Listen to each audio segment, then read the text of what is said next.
Hello viewers, welcome to my channel online study with Bhavesh. आज के video में हम बात करने वाले हैं कि आपको जो दो समीकरण, पहला समीकरण 2/x प्लस 3/y बराबर 13 और दूसरा समीकरण 5/x माइनस 4/y बराबर -2, ये आपको दो समीकरण दिए हुए हैं। अब इन दोनों समीकरण को आपको हल करना है। हल करना है मतलब आपको x की वैल्यू निकालना है और आपको y की वैल्यू निकालना है।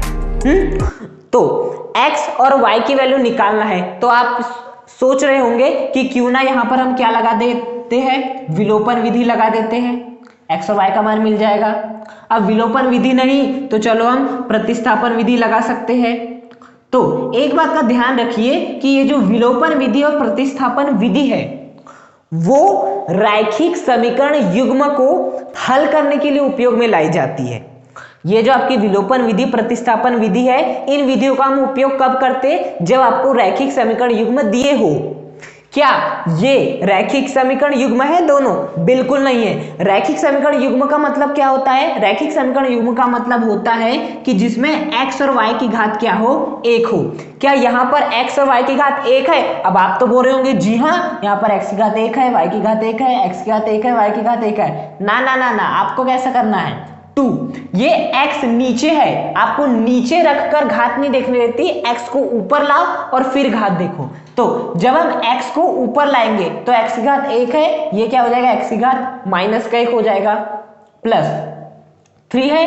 अब y की घात आपको पहले कब देखनी है? y को पहले ऊपर लाना है, फिर y की घात देखनी है। तो y को जब हम ऊपर लाएंगे तो प्लस का 1 है, ऊपर जाएगा y तो माइनस का 1 बन जाएगा बराबर 13। अब क्या ये एक रैखिक समीकरण युग्म है? नहीं, क्योंकि रैखिक समीकरण युग्म का मतलब है x की घात 1 होनी चाहिए, जबकि यहाँ पर x की घात -1 है। यहाँ पर भी देखते हैं 5, x को ऊपर लाएंगे, x की घात -1 -4, y को ऊपर लाएंगे, y की घात 1 है तो y की घात -1 हो जाएगा बराबर -2। क्या ये एक रैखिक समीकरण युग्म है? बिल्कुल नहीं है। तो ये जो आपको दिया हुआ है ये आपका रैखिक समीकरण युग्म नहीं है। और आपने कैसे पहचाना? आपने पहचाना x की घात को देखकर।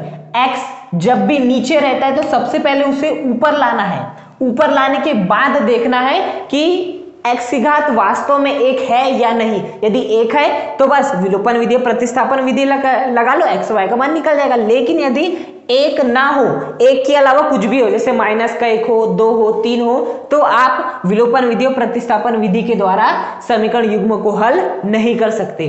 तो हमें करना क्या पड़ेगा? आपको मैं इस वीडियो में वही सिखाने वाला हूं कि आपको यदि इस प्रकार के समीकरण युग्म दे दिए जाए, बेसिकली रैखिक समीकरण युग्म नहीं है, इस प्रकार के यदि आपको समीकरण युग्म दे दिया जाए तो उसको आप किस प्रकार से हल कर सकते हो और x और y का मान निकाल सकते हो। हाँ, देखिए आपको करना क्या है।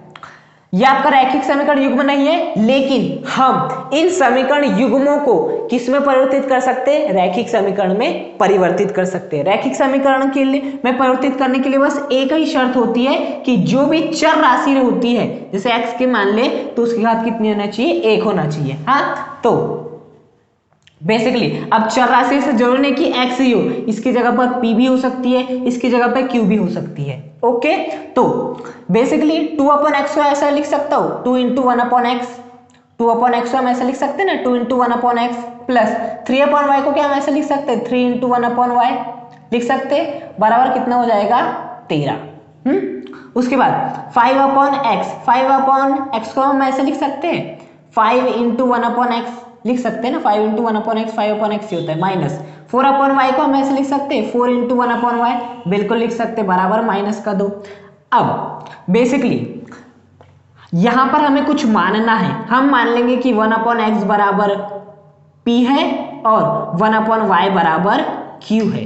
1/x बराबर p मान लेते हैं और 1/y बराबर q मान लेते हैं, तो 2। 1/x की जगह पे क्या रख देंगे? p, तो यहाँ पर p रख दीजिए, प्लस 3, 1/y की जगह पर क्या रख दीजिए? q रख दीजिए, बराबर कितना हो जाएगा? 13 हो जाएगा।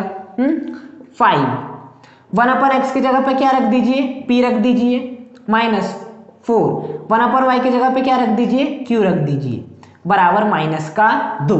तो बेसिकली ये जो दो आपको समीकरण युग्म दिया था, इसको हमने रैखिक समीकरण युग्म में, ये हो गया पहला रैखिक समीकरण युग्म। देख सकते हैं इसमें p की घात 1 है, q की घात 1 है, p की घात 1 है, q की घात 1 है। मतलब हमने जो आपको समीकरण युग्म दिया था उसे हमने रैखिक समीकरण युग्म के रूप में परिवर्तित कर लिए। क्या मानकर? हमने केवल माना है 1/x बराबर क्या p और 1/y बराबर q।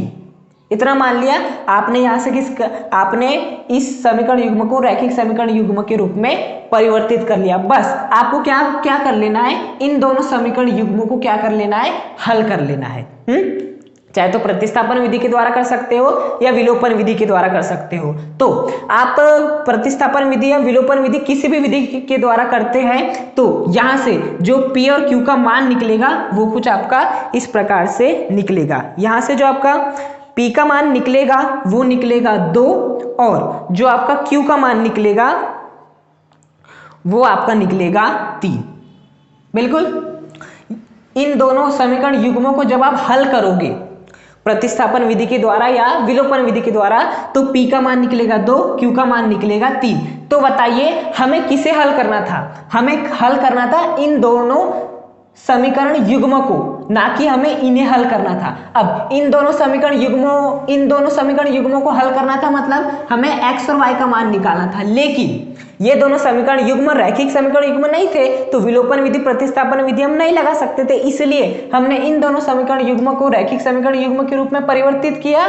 उसके बाद विलोपन विधि या प्रतिस्थापन विधि के द्वारा p और q के मान निकाला। अब हमें ये जो p और q के मान निकाले हैं, हमें p और q का मान चाहिए था क्या? नहीं, हमें चाहिए था x और y का मान। तो हमने जो p और q के मान निकाले हैं इसे हमें x और y के रूप में परिवर्तित करना पड़ेगा। अब कैसे करेंगे? देखिए हमने क्या माना था, 1/x बराबर p माना था, 1/x बराबर p माना था।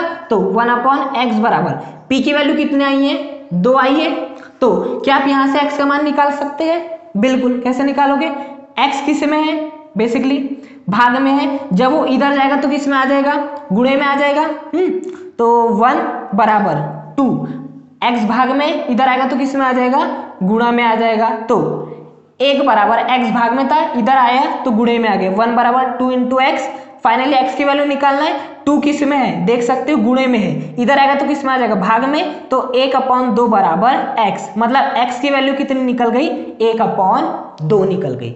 बात समझ में आई? पहले p और q का मान निकालना है और जो भी हमने माने थे वहां पर p और q के मान रख देना है। उसके बाद आप आसानी से x और y की वैल्यू निकाल सकते हैं। हाँ, उसी प्रकार से हमने क्या माने थे? 1/y बराबर क्या माने थे? q माने थे। अब 1/y, q का मान क्या निकला है? 3 निकला है। तो q के स्थान पे क्या रख देंगे? हम 3 रख देंगे। अब क्या करेंगे? y, बेसिकली हमें y की वैल्यू निकालना है। तो y किस में? भाग में। इधर आएगा तो किस में आ जाएगा? बेसिकली वो गुणे में आ जाएगा।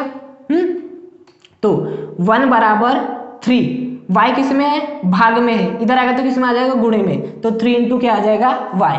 यहां से किसकी वैल्यू निकाल लेंगे? बेसिकली y की। 3 किस में है? गुणे में। इधर आएगा तो किस में आ जाएगा? भाग में। तो 1/3 बराबर कितना हो जाएगा? आपका y। तो यहां से हमने किसकी वैल्यू निकाल ली? बेसिकली y की भी वैल्यू निकाल लिए। तो इस प्रकार से हमने ये जो आपका समीकरण युग्म दिया था जो कि रैखिक समीकरण युग्म नहीं था, फिर भी हमने यहां से x का मान और y का मान निकाल लिया। और उसे निकालने के लिए हमने क्या किए? इसे निकालने के सर्वप्रथम इसे हमने रैखिक समीकरण युग्म में परिवर्तित किया। और उसको परिवर्तित करने के लिए क्या किया? हमने माना 1/x बराबर p, 1/y बराबर q। उसके बाद आपका रैखिक समीकरण युग्म बन गया। इसे हमने विलोपन विधि, प्रतिस्थापन विधि के द्वारा सॉल्व कर लिया। p और q के मान निकाल लिया। वास्तव में हमें x और y के मान निकाल लेते। हाँ, हमने अभी निकाले p और q के मान। तो बेसिकली हमें क्या करना पड़ेगा? जो भी हमने माने थे वहां पर p का मान रख देना है, आपको x का मान मिल जाएगा। और q का मान रख देना है, आपको y का मान मिल जाएगा। तो इस प्रकार से यदि आपको रैखिक समीकरण युग्म ना भी दिए हो, ऐसे सिंपल समीकरण युग्म दिए हो तो भी उन्हें आप सॉल्व कर सकते हो और आसानी से x और y की वैल्यू निकाल सकते हो, जो कि इस वीडियो में मैंने आपको सिखाया है। यदि आपको वीडियो पसंद आए तो वीडियो को लाइक करें, चैनल को सब्सक्राइब करें और कमेंट करके मुझे बताएं कि आपको वीडियो कैसा लगा। Thank you.